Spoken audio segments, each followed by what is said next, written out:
I'm your host, Riem Zin Labidin, and you are listening to Tech Tag Podcast. Hi, everyone. Hi, Riam. Thank you so much for inviting me to your podcast. I'm so glad to be here. My name is Heba Elayoty. I'm Egyptian American software engineer, currently working for Microsoft as a software engineer and their upstream cloud native team in Azure organization. Hi, Heba. Welcome to the podcast. I'm very happy to have you today. I'm very curious to learn about your journey. And before we start, you can share some fun facts about you or what are your hobbies outside of your work? Yeah, I have actually a couple of things that really, like make me happy and I can spend lots of time doing it. I love music, so I used to play multiple instruments, violin, piano, and other stuff. Recently, I love puzzle. I have a lot of puzzles around the home. My daughters are, like start to complain about it. And to be honest, I discovered finally my biggest hobby, which is the community work. So I love being in a community, helping people, and working with people. So this is, let's say, really the most important hobby for me, being in a community work. It gives you like the sense of achievement, like you have impact in the society, right? Yes, and I am able to help, which helps me actually in multiple ways. But being able to help Mhm. other person, or even yes, like making an impact, this is the most important thing for me right now. And you have one daughter? Two. I have Two. two daughters. Yeah. They must be very lucky to see like the fun stuff that you are doing with the music, and you would also like maybe you will also inspire them to follow your path. Who Yeah, knows? my older one actually, she started to like do a lot of volunteering work, and she is very community person as well. I don't know if they are happy, like or proud, but like we are friends, so sometimes we're fight, sometimes we're play together, sometimes they respect me, like it is a mixed and a complicated relationship. Yeah. Yeah, we can start discussing about your journey, how everything started, your passion about computers and programming. Did it like start from your education path or how was it? I think I took this decision in my high school phase. So I have my brother-in-law. He is a professor in computer and telecommunication engineering university, like back in Egypt. And I'm very close to him and my sister. Like I spent a lot of time talking to him and knowing about this field and this career. I started to just fall in love. My brother, my sisters, my father, they were civil engineers. So Mm. engineering is somehow, like into our family, but computer engineering it wasn't that famous back then. Yeah. It was actually a very new career in Egypt. So I started to discover more about this career from my brother-in-law, Magdi, and then I just fall in love actually in this. I felt like I can do more. I can know lots of things. And most importantly, I wanted to know how the data move actually through this very, like a small cable from place to place. So I went to computer engineering to have an answer for this question. So yeah, I started it before, going to the university, and I just started to read about it a little bit. I wasn't that geek, like that Mhm. was developing since, like 10 years old or something like that. But I read a lot about it and had a lot of conversation about it. From that, you started to look for your first job. It was clear where you are going. Yeah, back in Egypt, when you join engineering school, you will have another year just to prepare you for any other department, and then you choose which department you wanted to join: civil, telecommunication, power, computer. But I was very ready to go to computer department, and this was my first and to be honest, maybe only choice after the first year. Yep. And how was your research for your first job? Was it straightforward because you did already train or your internship in one company and you continued there, or how was it? Because most of people struggle to find their first opportunity. It was actually a struggle to find the good place that I will learn from it. Most internship back in Egypt back then, it was just go there, sit by yourself and, like read some materials or, like read some documentation. And we might give you, like small job or something like that. And I wasn't ready for that. I wanted to just have a hands-on experience. So I searched multiple times. I searched a lot about my first internship. And I found actually the first internship was in RDI. It was a known company back in Egypt working on everything related to Arabic, like back machine learning and MPL, like all these stuff in early 2000. It was like, like not something very famous like these days. So I applied to multiple internships until I found the best one, and they accepted me for this internship, and it was really successful. This was after my first year in computer engineering. But actually, before even joining the computer department, I remember during the summer, I took a lot of coding and development courses. Back then, it was, like a language called Visual Basic, like it's very, very old. Visual Basic and, like how to build your website. These stuff were something new for everyone. So, Yes. so I had lots of courses, multiple courses actually during the summer to make myself ready for the first year. And after the first year, I had this internship in RDI, and then the second year I had another internship. I don't remember the name for this company, but it was, like it was a very interesting internship. And the last one was in IBM, and it was very interesting. We can talk about it later. But yeah, this was the most important internship for me, the IBM one. When you are just starting your career, you need guidance, and sometimes like in companies there isn't like a lot of people who can guide. Did you face these kind of challenges, or is there something from your learning experiences?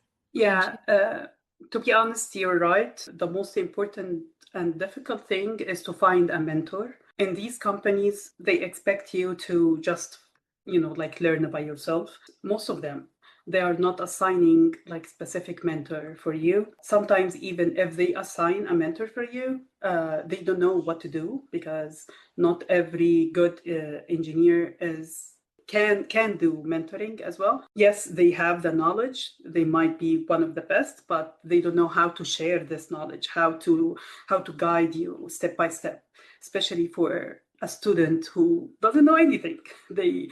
I was struggling even to know the acronym, like they are using a lot of three letters or four letters, like to describe, abbreviation to like to talk about something. And they was like, what is this? And there was no Google back then, so you cannot just go and Google it. Google actually started to be like like known for us when I was in third year, something like that. But before that, you just have the library, you have the references, and that's it. So if someone tell you about an abbreviation or acronym, you have to just wander, go to, like go and ask someone, or just keep reading forever. I was lucky a little bit because our TAs in our department, they were the best. They did everything to help us, to be honest. They would, like stay like long hours for office hours, answering our questions and teaching us everything. So we would go and ask them, but, like this would be the next year. Not during the summer. So it was a struggle to find the right mentor. I was a little bit lucky because in RDI, I had my first mentor, Rasha, and she's still actually my friend. She helped me a lot, and she helped me with, like knowing a little bit about all these new things and new work.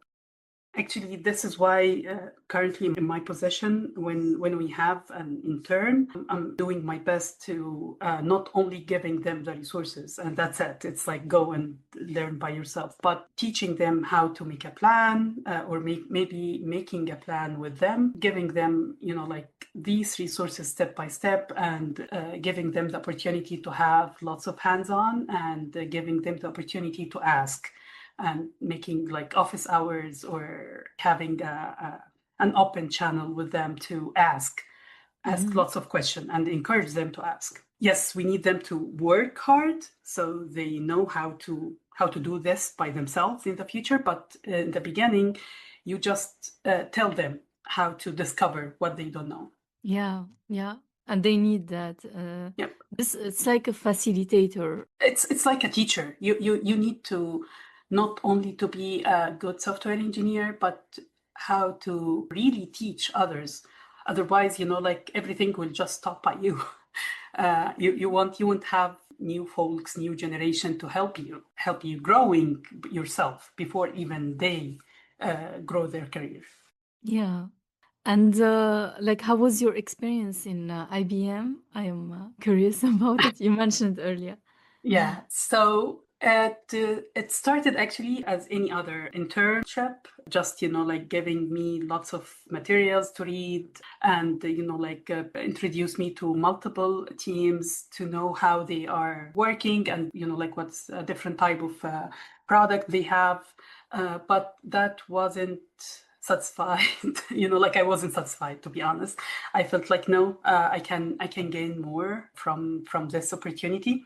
I started to reach out to other teams and, like knowing more about what they are doing, what is the latest technology, is there anything that I can learn from, until a mentor, during this conversation with him, he told me, there is a new technology back then called RFID, radio frequency identification, and it is a hot topic now. And, like IBM has these tools, like they don't know what to do with it, but, like it is a hot topic. So how about reading about it? And I can connect you to the team who's working on, like finding the best application or best product to get out of this new technology. I directly started to read more about this technology and I requested a meeting with the head of this team. She was very nice lady. And by the end of the meeting, she said, hey, how about giving you all the hardware, like the reader, the blah, blah, blah,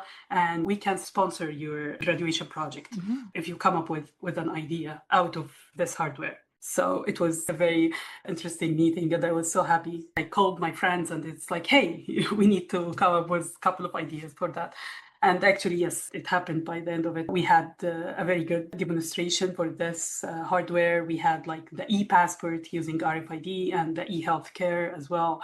And we had the full demo using their technology. And they sponsored our graduation project from hardware perspective and from assigning softwares engineers to help us with the implementation if we need any help. And, like tools, licenses and ID license and everything like that. So it was a very good opportunity out of this internship. But you needed to just, like dig more and know how to reach out, like ask people to help you digging more. And when they see you trying so hard, they will start to help you more and more. That's really a good initiative from the company, but it was triggered by your proposal and it's really cool. Yep. In the beginning, when you started working, how you figured out what to do, because in tech field you can be many things. Yeah. You can focus on different part of a system of machines. Yes. So how was this transitions, if you can share with us? Since the beginning, I wanted to be an architect. I wanted to be able to make design, big design, and implement it. This was my goal, let's say that, and still my goal. Okay. So I joined ITWorx back in Egypt. It is a great company. I owe them a lot. actually even before getting graduated. So I started the interview while waiting for, like the result for the final semester.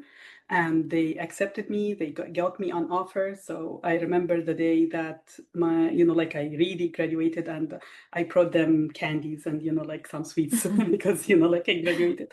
So they taught me a lot. And I started as a software engineer. They taught me all the concepts, all the basics that, yes, you hear about them in college and, you went to exams and write whatever, but how to apply them, it was back in ITWorx. So it was a great experience, and it shaped my personality and, how to work and how to even achieve, the goal and deliver in the best or possible good result that you can. After about 4 or 5 years, I got another good opportunity in HP. I learned lots of technical stuff. It was really good experience from technical perspective, at least for the first couple of years. And then I moved to a tech lead role, and we together built a beautiful team. I love everyone in this team till this point, and I wish I can work with them again now. So we delivered a lot of great stuff in this team. Yeah. Great. And how was this transition? Was it communicated with the manager that you want to move towards a team lead, or was it with the nature of the different projects that you worked on and you decided to form a team together and start? Actually, it was an opportunity. They saw me, a good fit to build this new team. So, they communicated with me, hey, the project you are working on, it's very stable now, and it's, moving to support phase. And we are offering you a new opportunity to lead a new team, or to form actually a new team. So we were just me, the PM, and another developer. And we were just 3 of us, maybe 4 maximum. And when I left the company, this team was about 15 software engineer, about 5 testers or QA, and another SRE team plus 2 PMs. So it was a fun time. It was a fun time to have the whole cycle, to meet the customer, have the requirements, know what you need, build the design, and choose your team members based on what you need to deliver. And after forming the team, making sure that they can work together and you can support them from technical perspective and you can code with them, and how to deliver by the end of it. So it was the whole cycle. And I had a lot of fun actually in this time. Yeah, that's really cool. So then how you got the opportunity to change, to move to US? Was it directly or you moved to a different country before? Actually, we decided to move to US in 2014, I believe, because my husband was working for Microsoft, and it was really a good opportunity for him, in the US team. So we took this decision together to move. I left my job back then in HP and decided to take some time off, because I know this shift or this change is very big on our small family, and especially for my daughter. So I wanted to just dedicate some time for her. So when we moved to US, I didn't apply for any job for a while, and then I had my second child as well. So it was okay. This is good. Let's focus on the family right now. I took almost 2 years, and then I decided, they are stable now. Everything is good. Let's go back and start my career. It wasn't easy for a couple of reasons. The first one, in our career, if you spend that much time away from the domain, makes you new to this domain. Yeah. So you need to work so hard to make yourself up to date, or at least know what's going on. This is the first thing. The second thing, returning to work as after being stay-at-home mom, it is a second challenge. It is the biggest challenge. lots of people will think, yeah, she is a mom now. She doesn't have time. She cannot concentrate. Blah blah blah. So it was a little bit challenging for me for this. And the third thing, it's a new environment. It's new world. You know, I used to work with Egyptian before. Yes, we have a lot of customers in Europe, in Italy, in Germany, in UK. Yes, we have them, but my colleagues are Egyptians. You know, like everything is different now. So the culture is different. Working culture is very different here. So it took me a while to just prepare for this step. It took me maybe like 7 more months just to read again, trying to understand what's going on. To catch up. To catch up, basically, yes. To update my resume, finding a good opportunity, and making sure that, you know, like I'm ready for recruiters to reach out, and you know, like telling the world again that, you know, like, hey, I'm still there. I'm ready to work again. So it took me a while, but I was lucky to find an opportunity in Microsoft for back to work moms. They, you know, like they had this program, and actually it was just for a while. They don't have it anymore now. They invite software engineers who had to stay for a while for their, you know, like whatever, for their children, for their family, and invite them to have an interview and, you know, like giving them the opportunity. So I applied for that, and I was lucky to get accepted because I already had an experience, and it was like, yeah, you know, like you were not that away from everything. It's just like 2.5 years. So they accepted me. The downside was they accepted me in a lower level because, you know, like, hey, you were away, blah, blah, blah. So I was a team lead back in Egypt, but I went again to be almost not an entry level, but, you know, like above this little bit. So it was a little bit disappointing situation for me, but it was like, hey, people cannot take everything. So I had a family, I had 2 daughters, I had the opportunity to take care of them. So that's totally fine. I will catch up. So I accepted this offer, and I was so lucky actually to accept it because it benefited me a lot. And my manager back then, I owe him a lot as well. He was a big supporter, and he gave me everything I needed to just catch up and take my time to understand everything and give me all the resources. So I was so lucky for this. It's like when you need to restart, it was like slow and then you go up again. Yeah. But the opportunity also came in the right time. Yeah, alhamdulillah. Yes. Alhamdulillah. Yeah. Yeah. Again, I was so lucky. I remember working like 18 hours per day, not working, but studying again. It was like I'm studying everything. I went from this break to find out that cloud is everything, instead of, you know, like building your server by yourself and having the load balancer yourself. You know, like we used to do that before leaving my job in Egypt. So, you know, like I was a little bit overwhelmed with how much things I need to know and I need to learn. Yeah, I spent too many hours just teach myself again, making sure that I'm catching up. So yes, the work was about 8 hours, 10, you know, like maybe a little bit more, but I had to stay up after that, just making sure that I understand everything. Yes. Yeah, it's not easy to go back. It required a lot of effort to be there again. I'm proud of you that you kept going despite like it didn't seem.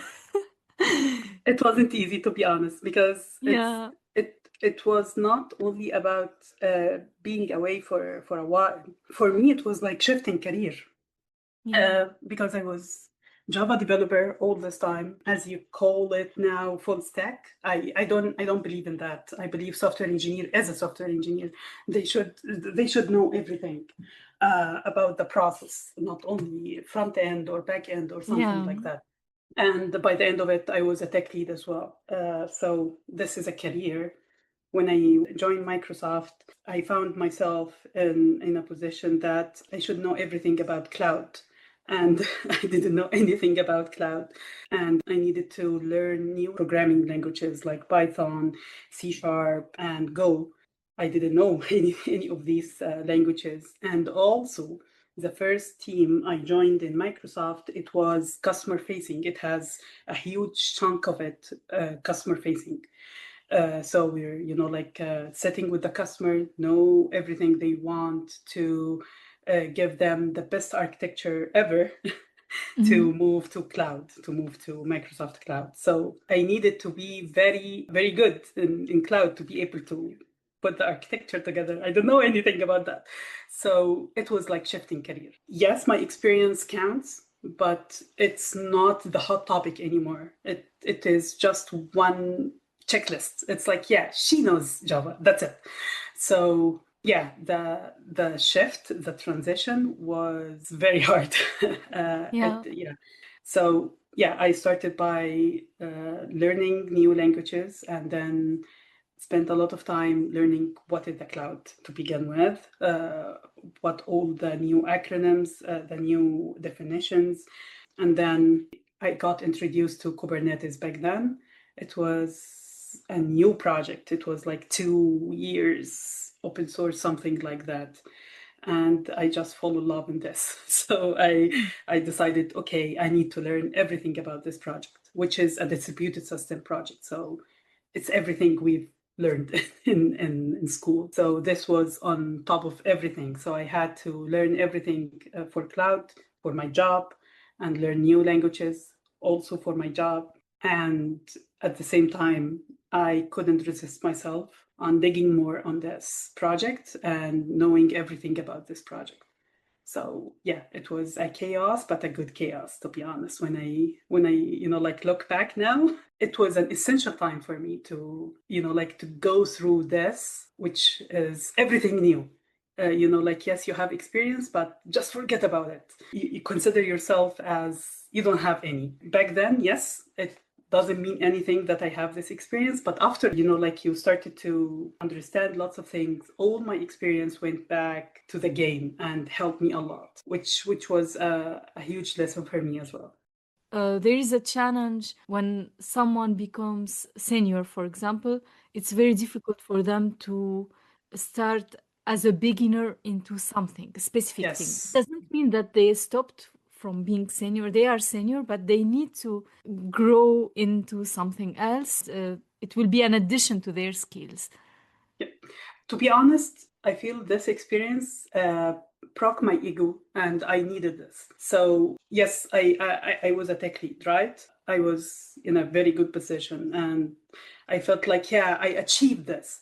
But this, this transition made me start from the beginning again, and it broke my ego, and I'm very proud of this. And it is very important for everyone that, hey, you have to keep learning. You cannot say, I am a tech lead now, I am a senior now, I'm a manager now, and I will stop learning. No, in just a few months, you know nothing, and you have to learn from scratch. So if you lose this skill, you're gone, And as I mentioned, in our career, in our in the software and every other career, to be honest, you have to keep learning. You have to keep yourself up to date. They used to tell us, like the doctors or physicians, they have to keep up to date only. But like other careers, it's not that important. No, it's wrong. Every other career, they need to keep learning. They need to be up to date. Software engineers, hardware engineers, even like lawyers, anyone. You need to know. You need to know how to learn new things. Otherwise, you will be outdated. Even before the AI, with the AI, it's something different. But before the AI, you will be outdated. Someone else will come and will be better than you because they know the new things. So you need to, get benefit from your experience plus the new things. Now you have better value or good value than others because you have experience and you're learning the new stuff. Yeah, the good thing also that you are not starting from zero. You are starting somewhere because you are already like built that Exactly. path. Yeah. No experience is bad. Every single experience you have has a value. You need Yeah. just to know when to use it and when to utilize it and how to utilize it better. But every single experience is a good experience. Maybe you don't see it now, but you will see it in the future. Yeah. The most important thing is that to keep going because yeah, it's very difficult in the present moment, as you mentioned. But if you keep going, even small steps, later you will thank yourself that you really moved, you went for it. Exactly. I remember when I joined the first team in Microsoft, I was a little bit not sad, but I didn't get it. It's like like because the organization was unique. You are a software engineer, but you are working like a consultant for the big Microsoft customers. So I was like, am I a software engineer or why I need to deal with customers? This is like, is it like a downgrade? I didn't get it. And I was confused and I wanted to just work for a product directly. It's like, yeah, this is my place. I don't want it to, like work with customers, but actually I'm very grateful. I'm very grateful for this opportunity. I knew what customers needs now. I know how they think. I know what they need. And I had the opportunity to build a huge architecture that it's not only about one product, it's about multiple products working together. And they know how to integrate them together and how to use all these products to serve a specific use case for this customer. All this experience benefit me a huge deal, like it was a huge deal for me when I joined the product team later because I had like more skills than people who just worked for the product team. Because I know now that, hey, like this product won't work with another product because one, two, three, four. The APIs needs to be better because we will not be able to communicate with, like other product or, did you ask the customer about one, two, three, four? I have actually a good relationship with the product manager in this product team because they finally found a software engineer who understand what the customer needs. So they can talk to them and they can communicate with them from the same level or same concept or same point of view, let's say. Yeah. So it was a huge deal for me. It was like a kickoff, like give or put me on a different position actually when I joined the product team. So yes, back then I was so sad, or not so sad, but I wasn't satisfied. But to be honest, if that like everything went back and I'm choosing, I would choose to go through the same path. And this is subhanallah, I feel like Allah subhanahu wa ta'ala is doing the best for you. So just shut up and do your best, like just work so hard and subhanallah, Allah subhanahu wa ta'ala will guide you to the best road. Just trust in Allah. Yeah, Yeah, later you gain the wisdom. You say, exactly. okay, you get it. I get it. Yes, I get it now. Yes, I had this moment actually. I get it now. But it was just difficult back then to shut up and learn. But yeah, I know now. So everything it was like, yes, I will do my best. I will work so hard and shut up. And and I will get it. I will get it later. Let's say that. Yeah. And I relate on how important it is to have a different perspective than a programmer or a software Yes. engineer or Yeah. like the more because sometimes I am a software engineer, but I get in a bubble of programmer. Exactly. Yes. And I need to go outside to do some engineering things, and then also I need an extra work to understand the product perspective. But also, if I go outside of that Yes. bubble, I need to understand the customer. So it's a lot of Yeah. perspectives. So I used to tell this for lots of my colleagues and the people I'm mentoring. A software engineer is not only about coding, and I think the AI can assure you this now. Coding is the easiest part, actually. in the process. But to be a really good software engineer, you have to have part of you as a program manager and another part as a product manager and a business analyst and a tester and the SRE and even a marketing and sales person when this is, like in a need. You need to know everything that can benefit your company or your project or your team or your feature. But being just, like a coder, like, or a programmer that just write a code, anything can do it now, not even anyone, like the AI will do the it. AI. Yeah, so Yeah. you need to understand. You need to understand what you're doing and why you're doing it and how to do it in the best way. And is it important even or not? And how to shape it to make everyone benefit from it the most, and how to introduce it to the customer or to other engineers. All this is important. So Yeah. being in this bubble that I am a geek, I am a nerd, and I'm just writing a code. No, I never believed in it. Yeah. I never believed in this. Yeah, again, anyone can write a code. The AI now can write a code. Yes. So it's now it's all about how to write it, and like why you're writing it. What is the benefit? Is it like all the edge cases is covered or not? Is it easy to understand or not? Is it easy to expand or not? This piece of code. Did you test it right or not? Did you get all the requirements? And finally, how to introduce it or how to marketing it or how to present it to others. So this is my beliefs since forever, and I'm glad that the AI is, giving more assurance to this right now. Yeah, it's really valuable to learn that. And how did you grow in Microsoft? You mentioned that you worked with product, with customers, and like, what are the different roles that you worked? So after the first role I took, I got promoted actually a couple of times there.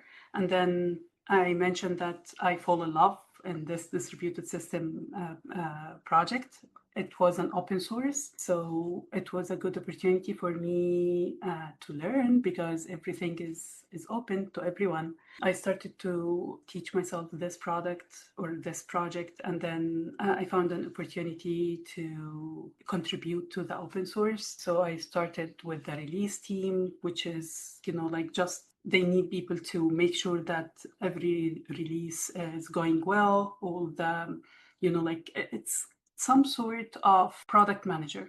Okay, so they need product managers for this open source. So I joined this, and then I started to reach out to the team who is dedicated to work on this open source in Microsoft, which, like part of a product team. And I built a good relationship with them, and I started to work with them in, like multiple open source projects for this project, which is Kubernetes. And I started to, like grow up a little bit in the open source community. They started to know me, know that Heba can deliver. And after a couple of years of just working on this in my personal time, besides the work in this organization, I had the opportunity to interview with the product team for this open source project, and I got accepted. So I moved to the product team. But it was a huge experience, to be honest, because the product team perspective is different from the open source. You have more levels or more steps to get the feature done. So you need to build your metrics. You need to make sure that you can debug the code very quickly. You have good logs and how to build the alerts, all the observability part. I've gained a lot of experience in this. So this, like added to the software engineering stacks that I was talking about. It's not only about coding, but how to observe your code after building it. And if the customer complain about it, you have to know how to get the bug or the issue as soon as possible, as fast as possible, and how to solve it as fast as possible as well without breaking anything. And of course, the backward compatibility is a huge thing. You can add new feature, but make sure that you're not, breaking other features in customers' production. So I spent about 3-4 years in the product team, and then I thought this is the time now to join my favorite team, which is the upstream team, which is dedicated only for the open source. This is my favorite team since forever. And this is the team that I reach out to them when I was, in the first organization and started to contribute with them in the open source. So I knew them already. And yeah, I joined them recently, I think a year ago, and I'm more than happy actually. I'm, this is my dream job and this is what I wanted to do. Contributing to open source and at the same time communicating with the product team, making sure that what we are building in the open source is what they really need and it won't break whatever they have, and how to transfer this open source project to a product that people can pay money for whatever reason to a managed product or a managed service. So from open source to a managed service, which is another perspective, another thing to learn. So yeah, it was, that's it. It's a journey. It's impressive. And also it fits exactly with what you like. You like to have a community and to be part of it. Yeah. Yes. This is very important actually for me to communicate with people, to have a community, and not only my immediate team in the company, but now I'm working with multiple teams in multiple companies. Name any company, name it. Google, Red Hat, Oracle, NVIDIA. So all of them are really interested in this project because it's the de facto now for any distributed system. So I'm working with them right now, and at the same time, I'm working with the broader community in my country, Egypt, or in the Middle East or any other country, to bring people to the open source and make sure that they can contribute and mentor them to be like a maintainer or part of this community as well. So yes, it hit the point that I wanted to do. Yeah. And you are mentoring people through talks, or like how you are doing that? So I open slots for one-on-one mentorship meetings. So anyone can just schedule a meeting, and I will try to help as much as I can. If I cannot, I will reach out to another person to help them, or through talks and share this knowledge with people. So there are multiple ways to give back the community and help people in my country and my I feel like the Middle East is my people. So it's like they just need someone to give them a hint. It's like, hey, this is good, and they are very smart to just go and take this opportunity. So yeah, I'm just trying to do this, and they are smart enough to do everything else after that. They just need some opportunities. So yeah, and I believe there are lots of other ways, to mentor and to help, and I'm trying to discover them, in my journey.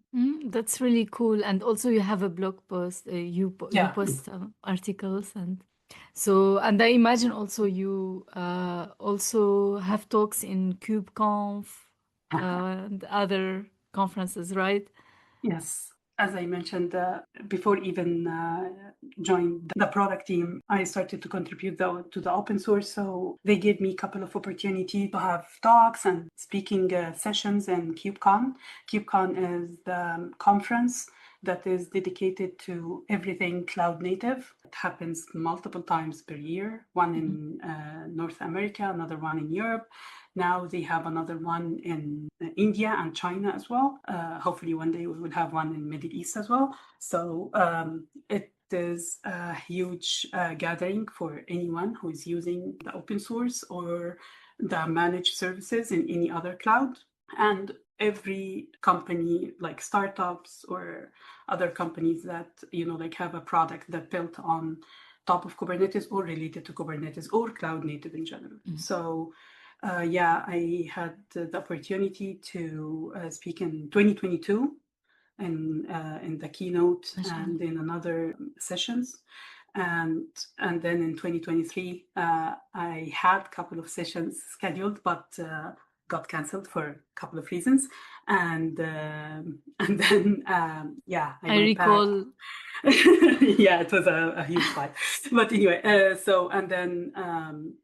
and then I went back after, some break from the conference, and I attended actually the last conference in NA in North America, and I'm planning to have a couple of speaking sessions in the next one, inshallah.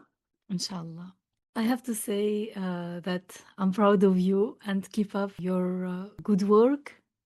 To wrap up, can you share with us an advice, like with the audience? It's not an advice. I think I'm not in that position to give others advice. I still need a lot of advices. I'm still learning a lot, but I can share like a learning lesson.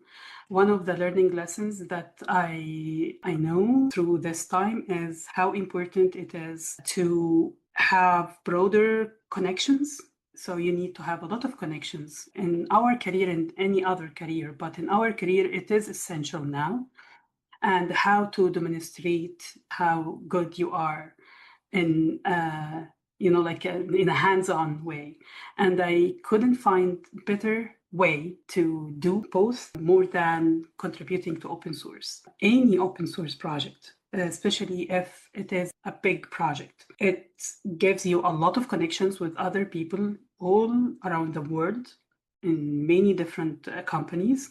If you do a great job in this open source and they need a new developer, or they need someone in their team, they will reach out to you directly without you waiting for people or begging, recruiters to see your resume.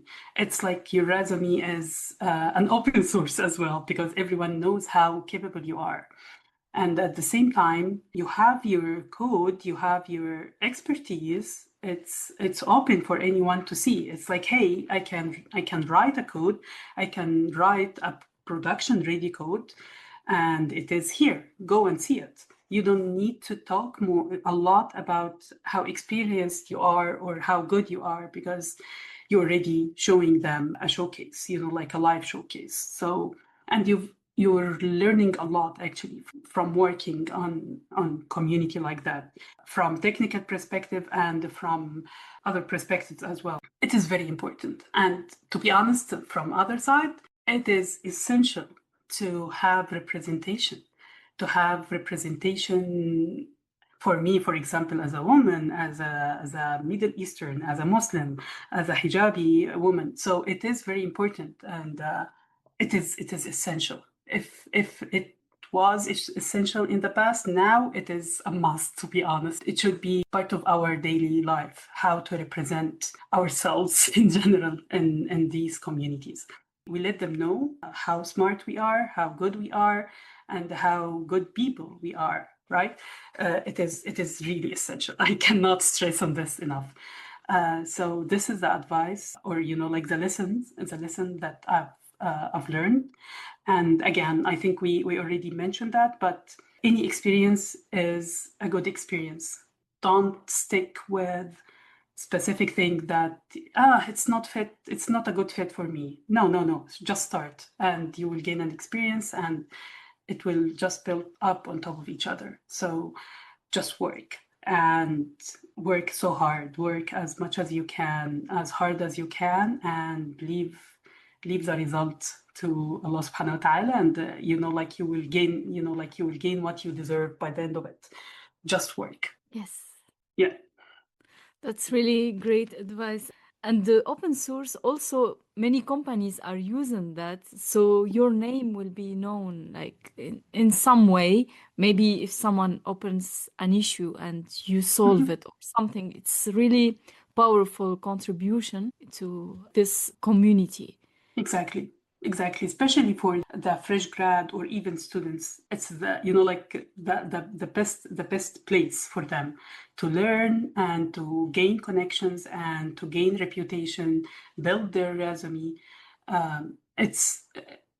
I saw many other people from different countries. They started to contribute even for docs, like writing docs. And then, like they had multiple other contributions. But by the end of it, once they got graduated, they got hired because everyone knows them. Everyone knows how serious they are, how good they are. So why not?